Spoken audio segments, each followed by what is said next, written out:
One of my favorite prophetic poets, Annie Dillard, poet and writer, her prose to me is more like poetry sometimes, but she wrote these words to all of us. Who shall ascend the hill of the Lord? Or who shall stand in God's holy place? There is no one but us. There is no one to send, nor a clean hand, nor a pure heart on the face of the earth, nor in the earth, but only us. A generation comforting ourselves with the notion that we have come at an awkward time, that our innocent fathers and mothers are all dead, as if innocence had ever been. And our children are busy and troubled, and we ourselves unfit, not yet ready, having each of us chosen wrongly, made a false start, failed, yielded to impulse and the tangled comfort of pleasures, and grown exhausted, unable to seek the thread, weak and too involved. But there is no one but us. There never has been, she wrote. Well, sisters and brothers, we are almost there. And I don't mean Christmas or even Thanksgiving. I mean this crazy election. I don't know about you, but this election season, this election year, this election decade, or however long it's been, has really worn me down. Now some media and politicians insist on reminding us that the divisiveness and negativity of this season will just continue post-election, no matter who wins. Lord have mercy.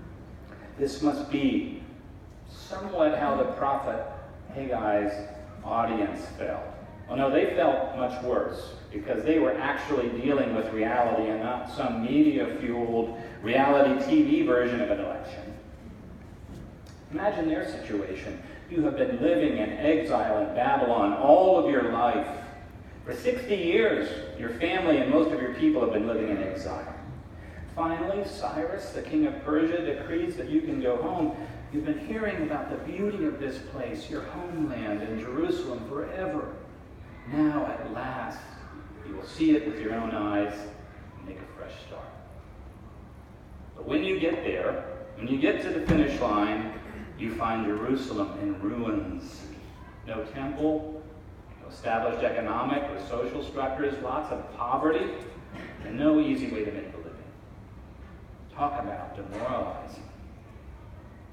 Life is like that, isn't it? I mean, life is good. It really is. But it's not perfect. We expect a victory march and find ourselves on the cleanup crew. We believe in resurrection, yet are constantly reminded of our own mortality. We have faith that the universe bends toward justice, but when we look around, sometimes it just seems bad. It was Haggai's job to remind his people that as dark and difficult as things look, God was still with them. That's what prophets do, Comfort the afflicted and afflict the comfortable. So Haggai spoke up. Who is left among you that saw this house, the temple, in its former glory? Yet now take courage. It's nothing in your sight now, but take courage, O leader, O priest, O people. For I am with you, says the Lord of hosts. My spirit abides among you. Do not fear. Now that is comforting. Ooh, God is with us. So we can relax. Except that's not exactly what Haggai said. What he said was one other little word in there that is easy to miss, and the word is work. Yet now take courage, he said. O leader, O priest, O people, take courage and work. Work, for I am with you. Now wait a minute, I thought God and the new president were supposed to take care of everything.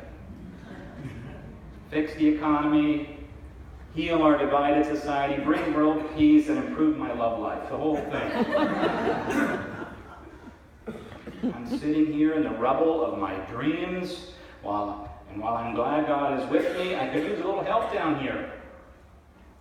That's not really how it works, is it? Whether the task before us is rebuilding our country, recovering our dreams, or starting over in some way, we are the ones who must begin the task, the recovery, the journey through the power of Spirit that is within us.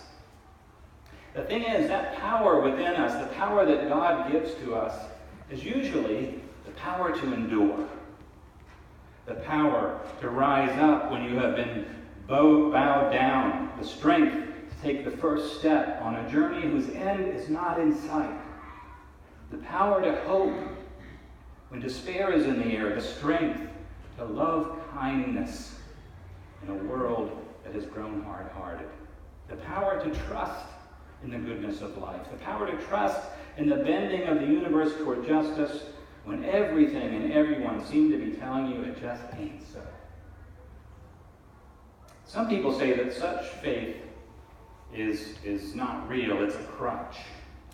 The Reverend Bill Coffin responded to that criticism. Of course it's a crutch. What makes you think you don't limp?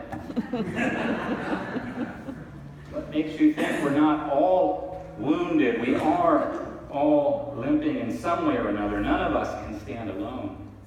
We are all limited in what we can do. In our culture, we have this idea that a real man or woman, a real American, should stand on his or her own, independently, like the hardy Pilgrims did. We tend to forget the Pilgrims would starve to death without the help of an English-speaking, that's right, look it up, an English-speaking Native American named Tisquantum, who walked into their starving settlement and said hello in English, then taught them everything they needed to know to save their self-reliant rear ends. That's the truth. Yet we still believe the self-made American myth. The truth is, we never work alone. We never get there alone. The temple is not rebuilt. The country is not changed. Our dreams are not renewed by one person or by our own efforts alone. It's important to remember this. Building and renewing and even dreaming are all community tasks. That's why we're here together in this place. To be a prophetic community, to be a community of grace, encouraging each other, challenging each other, helping each other, sharing our spiritual journeys with one another. When we are weary and bowed down, it's important to look around and remember there are always others alongside us. And as the scriptures teach us, there is always the power of the Spirit within us. The God of life and all things living abides with us. We are sustained by the one whose compassion is over us and over everything that exists. So we can get up the day after the election, come what may.